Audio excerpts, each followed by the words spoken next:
I've just fallen off the wagon. This time last week at coaching day, as I explained in a live video I did at the time, I had the same conversation with a number of people. And it's a conversation I've had many times over the years. In this particular case about the phrase falling off the wagon. What I'm going to do over the course of the 5 lifestyle videos this week is cover 5 phrases that you may have heard yourself saying, essentially as a justification for what has happened, what we've done, and I will expand on how maybe you'd benefit from questioning those sayings and those ways of looking at it. Ultimately, there's no right or wrong. If describing something, if using these terminologies works for you, awesome, crack on.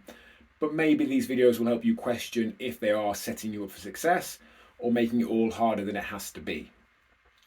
So, I've fallen off the wagon. Usually said when we've stopped or perceive that we've stopped doing certain things that we feel perhaps we ought to be doing.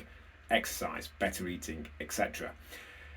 But the biggest realization we can make here is there is no wagon. The wagon is not an actual thing. It's just a mental construct, a way of viewing a situation that we can use if we so wish. Essentially, it's a justification for our actions, for our choices. Because it doesn't have to, the decision in front of us doesn't have to be impacted in any way, shape or form by the decisions that have preceded it unless we choose it to. It doesn't matter what we ate 10 minutes ago, 10 hours, 10 days, 10 weeks. It doesn't matter what we ate at any point in the past. That only has to have an impact on our food decision in the present if we choose it to. There is no wagon. We've not fallen off it. We've perhaps just eaten more calories in the time frame than our maintenance, putting ourselves in surplus. That's it.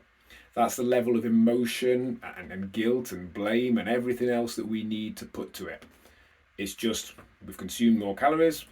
At the next decision we can make, we could choose to continue to consume more calories, consume maintenance calories, or consume deficit calories. We can choose to put no emotion there. We can just choose to make a different decision next time that decision is required that will help us on average take us in the direction that we want to go in.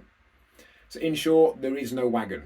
Next time you feel you've fallen off a wagon, have a look round. Where is it? There isn't one. Those decisions we've made, whatever point in the past they were, are just the past. And as I've said many times, the past is nothing but a present time recollection of previous events where our imagination fills in most of the blanks and all of the meaning.